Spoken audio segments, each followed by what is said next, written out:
without Skype.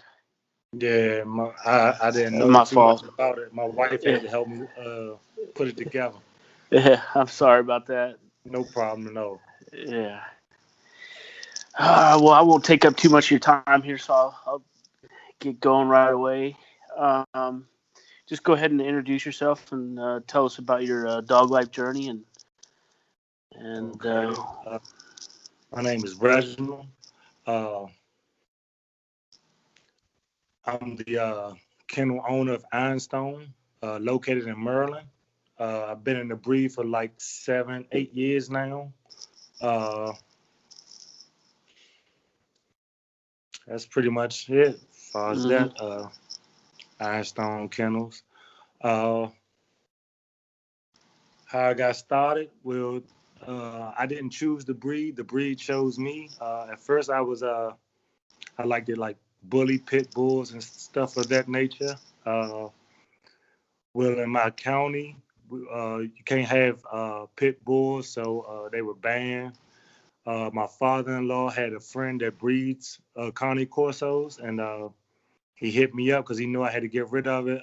One of my dogs, and actually he gave me the dog with paperwork and everything, and he got me on my way. hmm So that's how I got into it. Uh, what attracted you to the Connie Corso? Well, at first, not knowing too much about it, it was just size. Really, I was just excited about the size, and then I started researching and digging deeper into the breed and just really learning more about it. Then I seen they what they were really meant to do. Like far as they were like very family oriented dogs. Like really love to take care of their family. Like they love to please the owner. So hmm everything I got into with my dogs. I started off with one, then I bought two. Now I got about 12. So uh, just just just that, just how they are. Just with my family, with my kids, more than anything. Uh, that's what attracted me to them, and I've been on a journey ever since. What you dealt with pit bulls? What's the difference that you've noticed? The big differences between a pit bull and a Connie Corso that It's not too much of a difference. It's not too much of a difference. I mean, pit bull more, I say they more just I don't call them aggressive, but they just more of like a show type. You know what I'm saying? Them bullies anyway. Like they don't really do nothing. They just like lap dogs. With the Connie Corso, I seen that they they protect, they herd. I mean, it's really nothing they can't do if you don't teach them. This is hmm my opinion. A lot of this stuff is opinion based with the Connie Corso. hmm Uh, I think it's a very, very complicated breed. hmm It's a lot of controversial within the breed. A lot of this stuff, I take what I like and I use it, and what I don't, I just dismiss it. You know, uh, hmm a lot of the history I like. I talk to a lot of older guys that bought the dogs here.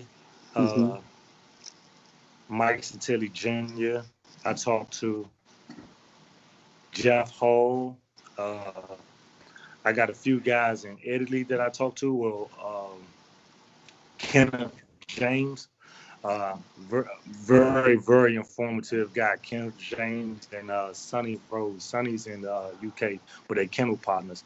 In the past 8 months, I have learned a ton of stuff from them guys. They on it, hmm and they've been helping me along the way. So hmm I wanted to shout them guys out because they doing their thing with the dog. Yeah, I've noticed that there is a kind of the history is clouded and stuff that I don't know much about it, but what I read on the boards and what I've heard from other dog people. Um, w- what is the history as you know it of the Connie Corso? What Where Well, where did it originate, and what was its original purposes? And uh, well, the dog originated in Italy, Naples, the countryside, and stuff like that.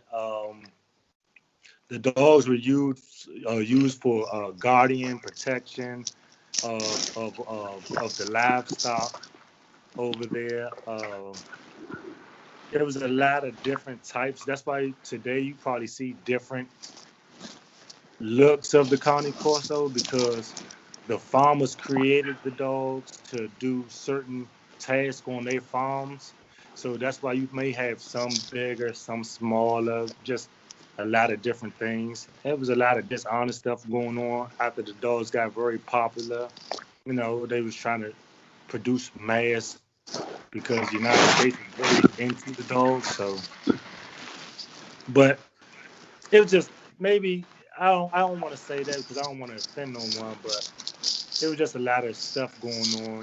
People were just trying to produce dogs for the money, mm-hmm. and a lot of it got messed up or whatnot. But you kept it was quite a few guys that kept the dogs very traditional, true to type, and stuff like that. It just got you got to be very careful when you pick the dogs. I would say. Mm-hmm. Right. Not saying they're not Connie Corso, but they were just bred. Some of them was bred tight, kind of differently. Yeah, I'll just I know that just by reading the boards, it's kind of contentious. Which which is unfortunate because I think everybody, the tone that I get from you is that you're there to learn and you want to see what would best suit your program. And so I appreciate the way you that I've seen you go about it, and other people just seem to be really wanting to Yeah, squabble.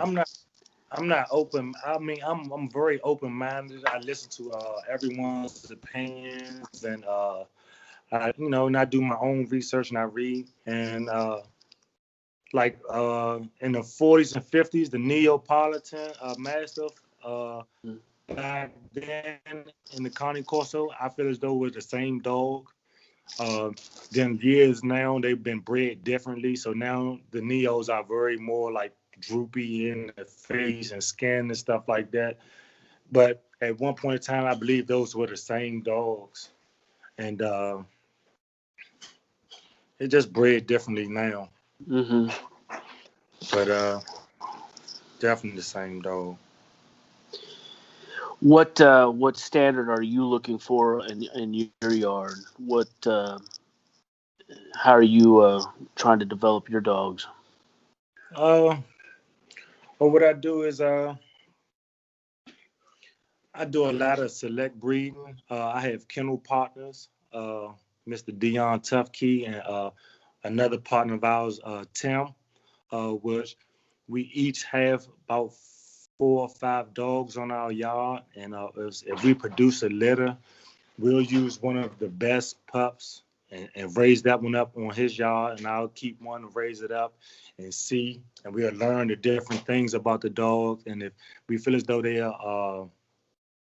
can, I guess, help each other with like the next breeding or Hmm. something like that, then we'll go, or we'll try to find like an outside source, another person with another dog that can complement what we're trying to accomplish, rather. Hmm. And what's the look that you're going for? Uh, really, when you do a lot of select breedings, sometimes you may come up with a few different looks. Because it's not really considered. It's a bloodline, but it's not a bloodline. If you really want a consistent looking dog, that's when you go about line breeding and inbreeding to lock that trait and lock that look in. Right now, we're just trying to produce the best of the best, the healthiest dogs, and I think when you select breed like that and not too much inbreeding and line breeding, uh, you can you can produce some really healthy and nice dogs that way. But if Mm-hmm. you're trying to lock in a trait, then I mean I don't mind the line breeding. like cousin dogs and stuff like that, because you just locked it in a specific look that you like personally, and that's the look that you trying to get out there to, I guess, the consumer, I say. Mm-hmm.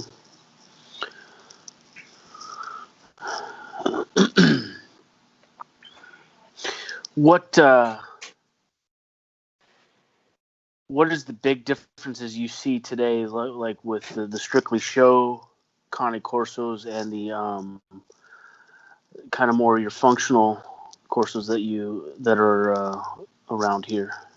Like what, between, I guess, working and show. Yeah. Um, well, the show dogs be a little like Foz temperament is just, I'm not gonna say soft, but they're not as aggressive as the working breed. They're probably bred that way just so they can show, I guess, the people, this is what the dog should be, how it look and how it function and stuff like that. But then when you get into your working lines, they may be a little bit more hotter, like in temperament, because they are bred for their protection to really to really perform. You gotta have some type of aggression, some type of fire back there for you to move certain things, or maybe even protect from wolves and stuff like that. So it's a little difference. I won't say much. It's just different breeding techniques for certain things. That's what I say. Yeah. And if there's anything that I bring up, because I know, like I said, that there's some some touchy subjects, and you don't want me to, put it in. I edit the videos out so there isn't anything controversial being said. But what I've heard is with the show line, is that they introduce other breeds like the boxer or whatever to make the dog. Yeah, I mean that's what I kind of spoke on it. They introduced the boxer. Sometimes that I heard they said it was for temperament or for a certain bite of the dog, which I like the level bite, scissor bite, and a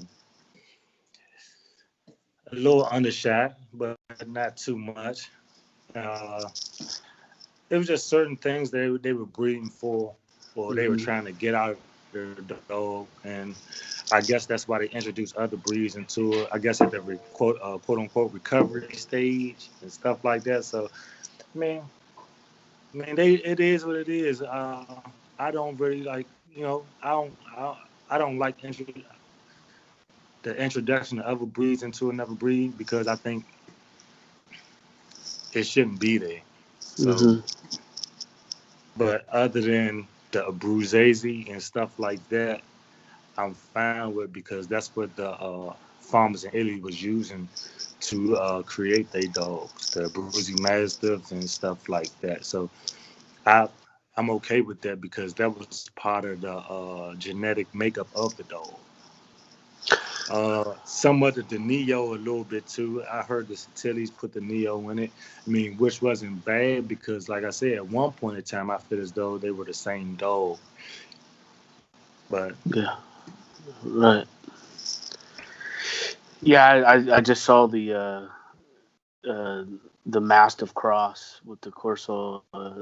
The Kenneth, just on Facebook, the Kenneth James stuff. That I, I, I like that too. Yeah. Mr. That. Mr. Yeah. Kenneth James, he's doing strictly farmers, like how they were breeding back in the day, Mhm. like in the 1900s and all that. He's doing the same thing, and I gotta tell you, like, I love Mr. James dogs. He's producing some very very well put together dogs, and Mhm. very like high in temperament, and they really doing what they're supposed to do. They show videos of their dogs working. They've had all types of. I think in Italy they call them like redunos, and like where they get the guys to come out, bring their dogs, and they just talk dogs. Like, I respect that, because that's how a lot of good information gets shared with one another, and guys, they help each other out, and they can help move the breed in a better direction, because Mhm. right now I feel like the breed is kind of like here, there, and it's hard to get people to come to agreement on different small things, I think, anyway, nothing too major. One thing I do know, the guys and women that are in the breed, regardless of show or working, they love the breed. And they fight hard on both sides to get something across, like they point across or whatnot. And I mean, I like that. Like the people that they are really into it and stuff like that. Yeah. Yeah. How did you develop your passion for dogs? Who was your mentor? Or what was the deciding factor in that? Well, just growing up as a kid, my family, we always had some form of dog, if it was a poodle or anything. And then when I got old enough, I got a younger daughter. She's in love with animals, so I went out and got her a pit bull.